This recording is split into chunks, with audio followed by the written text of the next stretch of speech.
There we go. Hi, and thank you for the opportunity to present at this workshop. My name is Lorenzo Caciagli, and I am a physician scientist now undertaking postdoctoral training in Dr. Danny Bassett's lab at the University of Pennsylvania. Here, I will be presenting some collaborative research we've been undertaking from UCL, Penn, in the MNI with Dr. Boris Bernhard, focusing on the neurocorrelates of cognitive dysfunction in focal epilepsy. And I'll be showing you how a multiscale approach, including functional gradients, can be brought into the equation.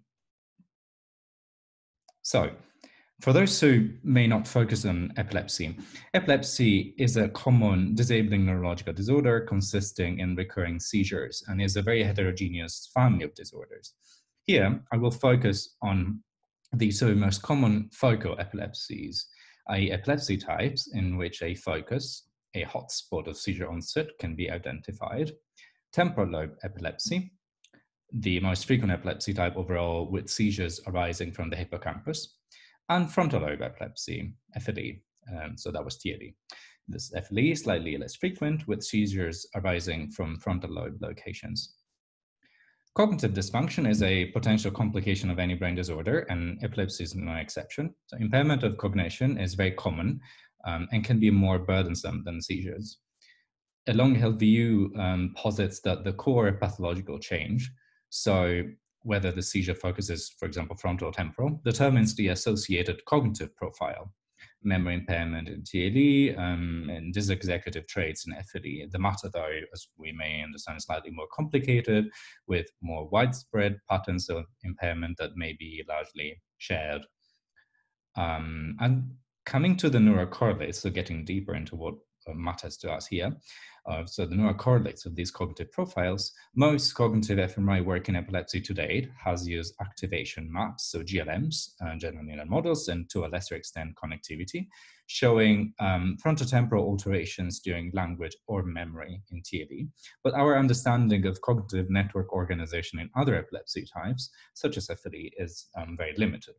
So how can we address this lack of knowledge, and how can we advance the current level of evidence in the field? So this being our starting point, now we'll be showing you some results of an investigation of task-related functional repertoires in a poorly characterized epilepsy type, FLE, along with comparisons aiming to disentangle differences between FLE and the most frequent, better characterized epilepsy type, TLE, to establish some sort of functional cartography of cognitive function across focal epilepsy, so in disease. And I will try to show you why we think that functional gradients may help us. So we start with, neuropsychological tests, and along with 4 fMRI tasks, 2 language and 2 working memory tasks. For language here, I will focus on 2 clinically applied verbal fluency and verb generation tasks, both eliciting robust frontal lobe activation, and then particularly for the verb generation task, also lateral temporal activation owing to the semantic component. For working memory, we employed 1 verbal and 1 visual adaptation of the end-back task that I'm sure you may be quite familiar with. Both tasks elicited the typical frontoparietal activation along with deactivation of the midline DMN. Having introduced our rationale and sort of questions, here is what I think is the most exciting and relevant part of this talk, our methodological framework. So I mentioned a multiscale functional mapping approach. So we start here, as most of us presumably would, by analyzing voxel-based task activation maps, so general linear models. Then, taking a wider perspective, we decided to summarize task activity patterns in the form of beta weights across 7 canonical functional networks, the 7 Eo-Crean cognitive systems. Then, inspired by recent developments, the object of this workshop, that allow capturing gradients of functional brain organization, we envisioned a third approach. We decided to profile task-related activity onto the principal functional gradient, depicted here and first described by Daniel Margulis and collaborators, and I'm sure by this time you will have heard about it today. And this gradient basically illustrates a continuous transition from unimodal sensory areas on one end to higher order transmodal regions, including the DMN, and so DMN areas at the opposite end. And it's supposed to reflect the hierarchical principle of whole brain connectivity. So for our analysis, we derived the principal functional gradient from resting state HTTP data, then divided the gradient into 20 consecutive sections, so gradient bins, in line with prior work. Then task-related beta weight maps were aligned and basically overlapped onto the principal gradient, followed by a quantification of task-related signal per gradient bin. In doing this, we were inspired by a couple of really neat functional mapping studies in healthy volunteers by Dr. Smallwood's group, briefly shown here, that basically highlighted feasibility and the added value of mapping task-related changes along the principal gradient in the context of working memory, experience sampling, and perception decoupled cognition.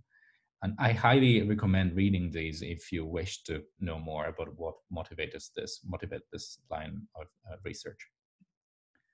So, coming back to our multi-scale approach, one may ask why these three scales and why profiling task-related activity along the gradient. So, so using an approach that spans from voxel-wise findings through networks to a gradient-based stratification of findings, we think that these three scales basically offer a local to global translation framework, like three lenses with different magnifying power, through which one can perhaps more comprehensively map cognitive activity, and in our case, as we'll see, better explore differences between health and disease populations. Gradient-based profiling in particular may offer a compact way to represent task-related activation and conceptualize this in the context of a macro-scale organizational principle and cognitive hierarchies more generally. So as a side note, this approach is not exactly in widespread use in the field I come from, so I'm mostly an applied scientist, but I hope this may help us broaden our knowledge of the downstream implications of epilepsy with regards to cognition from a more global, more of an ensemble perspective, if you like. So, back to our study. In addition to 52 controls, we recruited 56 patients with frontal lobe epilepsy, FLE, and 64 with TLE. So these are among the largest cognitive MRI samples in epilepsy yet reported. Patient groups, I'll be going quickly through the slides. The patient groups were comparable for clinical variables. We controlled for age and sex in all group comparisons. And FLE and TLE had basically weaker performance than controls in all our cognitive measures used that tap into verbal language processing, as well as working memory and executive function.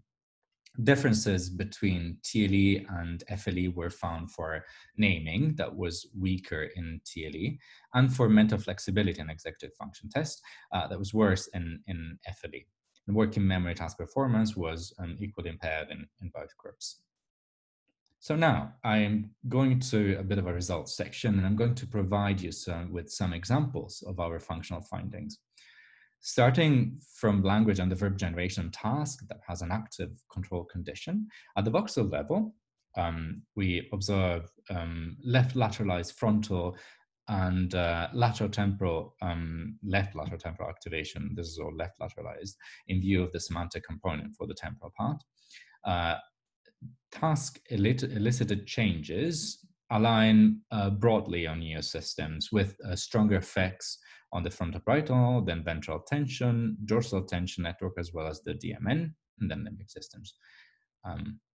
What about gradient-based profiling? So if we map task-related changes on gradients now, what we see is this undulated curve with basically positive activity shifts at the unimodal end for visual processing, and then starting again at an intermediate location on the gradient, implicating perceptually guided areas, and then going all the way towards the transmodal end. Patient groups activated language areas less well, but changes seemed quite frontal and fairly localized in FLE, whereas profiles were much less favorable in TLE compared to controls. And in fact, we found reduced occipital and parietal activity when TLE was directly compared to FLE.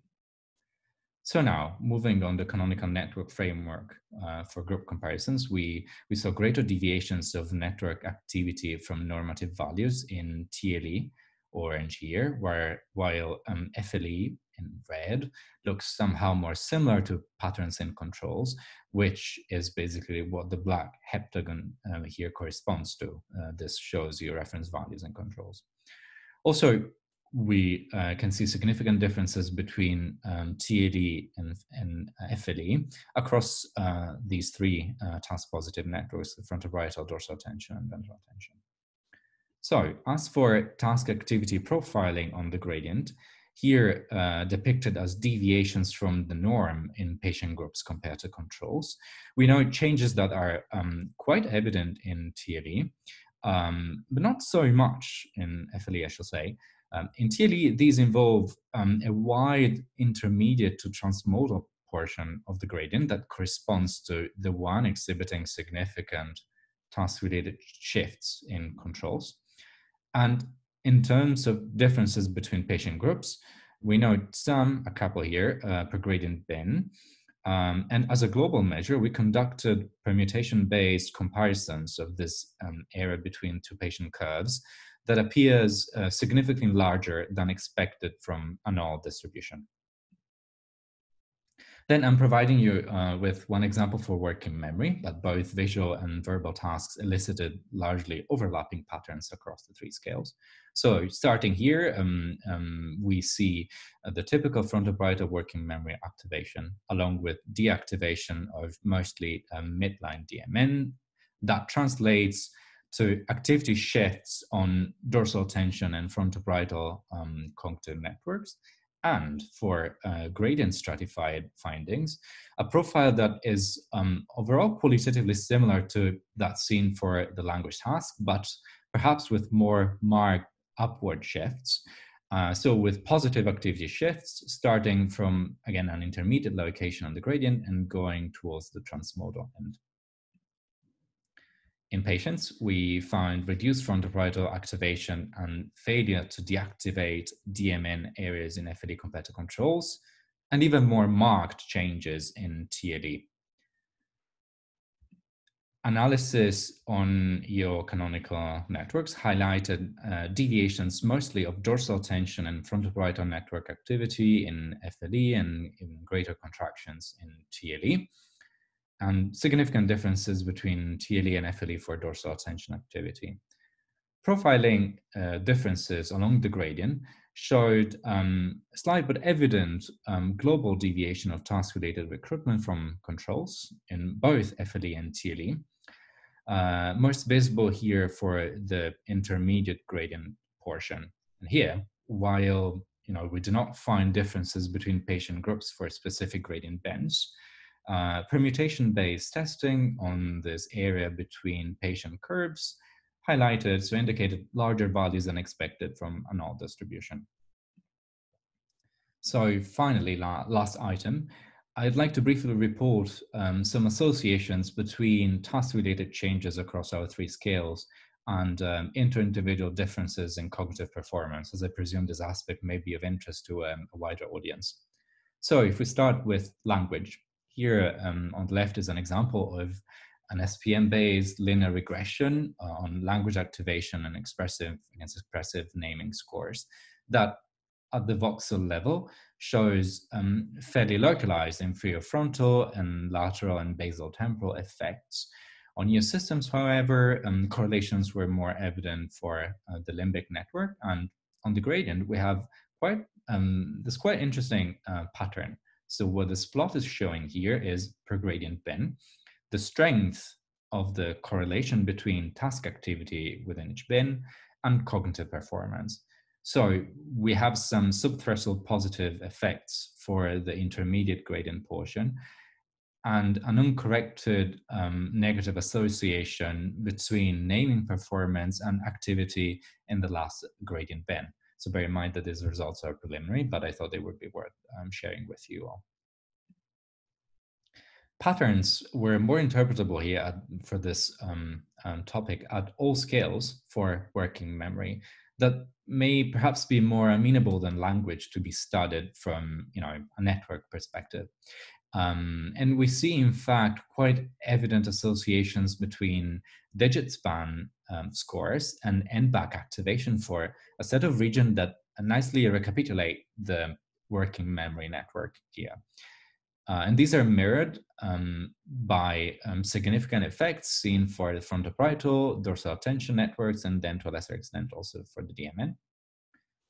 For effects on gradients. So you can see here how task-related signal in the intermediate, transmodal gradient portions exhibits significant correlations with working memory, so digit span scores.